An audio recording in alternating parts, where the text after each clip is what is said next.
দুর্গার যদি শক্তি থাকতো কালকে যে সবাই মিলে যে দুর্গারে মধ্যে পানির মধ্যে চুবাইলো, দুর্গায় কইতো না এই 10 দিন আমার পায়ের নিচে তোরা মাথার ডলি ডলি শেষ করলি, আর আজকে আমার গেড়ির উপরে দাঁড়াইয়া আমারে পানিতে চুবাইলি। আল্লাহর শক্তি কেউ বিশ্বাস করেন, আবার দুর্গার শক্তি কেউ বিশ্বাস করেন। এই যে মহালয়া থেকে শুরু করে কালকে বিজয়া দশমী, দিন রাত এক করে তারা শারীরিক পরিশ্রম করেছে, মানসিক পরিশ্রম করেছে, টাকা খরচ করেছে, পূজা অর্চনা করেছে, কষ্ট করেছে, ক্লিষ্ট হয়েছে, ক্লান্ত হয়ে গেছে। আপনি বলেন এই পূজার বিনিময়ে তারা কি কিয়ামতের ময়দানে কতগুলা নেকি পাবে? এই গতকালকে শেষ হয়েছে হিন্দুদের দুর্গা পূজা, শেষ হয় নাই? শেষ হয়েছে। এই দুর্গা পূজার পিছনে যেই হিন্দুরা এই দুর্গা মূর্তিকে পূজা করলো তাদের কষ্ট হয়েছে না? কথা বল, কষ্ট হয়েছে না? কষ্ট হয়েছে। তারা কোনো কোনো ক্ষেত্রে তারা উপোস রয়েছে, কিছু নিয়ম কানুন বিধিবিধান মেনেছে। আবার এই দুর্গা মূর্তি কিনে আনার পেছনে, দুর্গা মূর্তি বানানোর পেছনে তাদের অর্থ খরচ হয়েছে না? টাকা পয়সা খরচ হয়েছে না? এই যে দেখেন, এই যে মহালয়া থেকে শুরু করে কালকে বিজয়া দশমী, দিন রাত এক করে তারা শারীরিক পরিশ্রম করেছে, মানসিক পরিশ্রম করেছে, টাকা খরচ করেছে, পূজা অর্চনা করেছে, কষ্ট করেছে, ক্লিষ্ট হয়েছে, ক্লান্ত হয়ে গেছে। আপনি বলেন এই পূজার বিনিময়ে তারা কি কিয়ামতের ময়দানে কতগুলা নেকি পাবে? কতগুলা নেকি পাবে? কোনো নেকি নেই। এই জন্য ইমাম সুদ্দী রাহিমাহুল্লাহ তিনি বলতেছেন, আমিলাতুন ফিদ দুনিয়া বিল মাআসি, তারা তাদের দৃষ্টিতে দুর্গা মূর্তিকে পূজা করে, কষ্ট করে, টাকা পয়সা খরচ করে তাদের দুর্গা মূর্তিকে সন্তুষ্ট করার চেষ্টা করেছে, তারা পুণ্য অর্জন করার চেষ্টা করেছে। কিন্তু মুসলমানের দৃষ্টিতে, আল্লাহর দৃষ্টিতে আমিলাতুন ফিদ দুনিয়া বিল মাআসি, তারা দুর্গা মূর্তিকে পূজা করে গুনাহ করতে করতে তারা ক্লান্ত হয়ে গেছে। নাসিবাতুন ফিন নার বিল আযাব, আর এটার বিনিময়ে আল্লাহ রাব্বুল আলামিন তাদেরকে কিয়ামতের ময়দানে জাহান্নামের আগুনে জ্বালাবেন, জাহান্নামের আগুনে জ্বলতে জ্বলতে তারা বিপর্যস্ত হয়ে যাবে। নাউযু বিল্লাহি মিন যালিক। তাহলে দুনিয়াতেও কষ্ট করে গেল, আখিরাতেও আযাব পাইল, লাভের বেলায় কি হইল বলেন? আমিলাতুন নাসিবা, বিধর্মীরা কষ্ট করবে, ক্লিষ্ট হবে, কিন্তু তারা এর বিনিময়ে কিছুই পাবে না। আর ইমানদার সামান্য কষ্টতে যদি তার ইমান থাকে, ওই ইমানের বদৌলতে আল্লাহ তাকে জান্নাত দিয়ে দিবেন। সুবহানাল্লাহ। কিন্তু দেখেন এই ইমানের দাম এত বেশি যে ইমানের বিনিময়ে আল্লাহ জান্নাত দিবেন, সেই ইমানের দাম আমাদের কাছে তেমন একটা নাই বললেই চলে। কি বলেন, ঠিক না? ওই যে চিরাচারিত ধারায় আমরা মুসলমান হয়ে গেছি, মুসলমানের ঘরে জন্ম নিয়েছি, মুসলমান হয়েছি, যার কারণে ইমানের দাম আমার কাছে নাই। আপনি কি একবার চিন্তা করেছেন ফেরাউনের মতো ক্ষমতাধর ব্যক্তিকে আল্লাহ ক্ষমতা দিয়েছেন, ইমানের মতো দৌলত দেন নাই?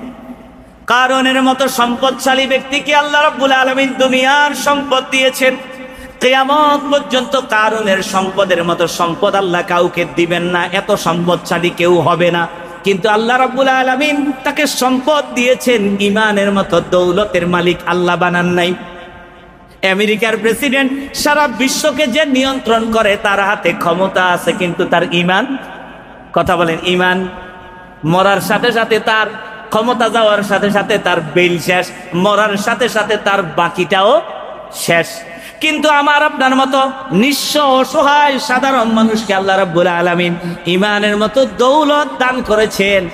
আর ইমান দিয়ে আল্লাহ রাব্বুল আলামিন ঘোষণা করেছেন, কদ আফলাহাল মুমিনুন, সফল হয়েছে তারা, ইমান এনেছে যারা।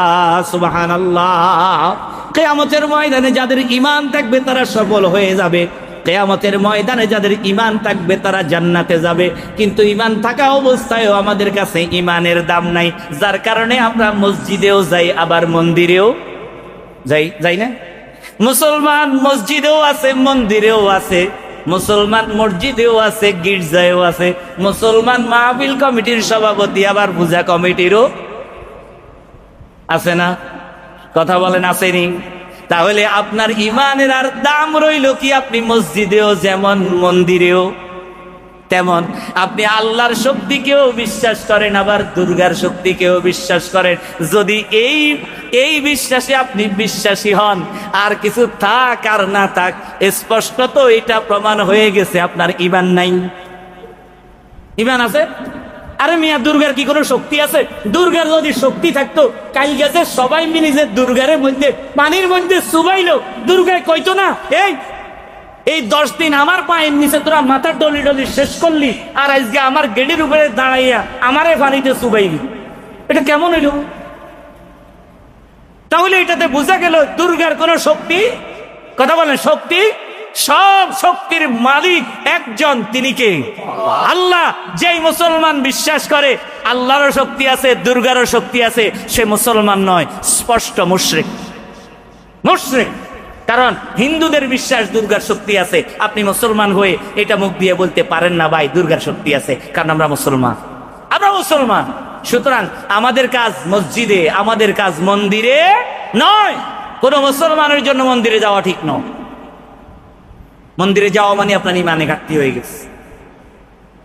সুতরাং ভাই, আমিলাতুন নাসিবা, ঈমান এমন এক জিনিস, ঈমান এমন এক দৌলত, ঈমান এমন এক সম্পদ, যার বিনিময়ে আল্লাহ রাব্বুল আলামিন আমাকে আপনাকে কিয়ামতের ময়দানে মাফ করে দিয়া জান্নাত দিবেন। সুবহানাল্লাহ বলবেন না? এই কারণে আল্লাহ রাসূল বলেছেন, মান আখিরু কালামিহি লা ইলাহা ইল্লাল্লাহ।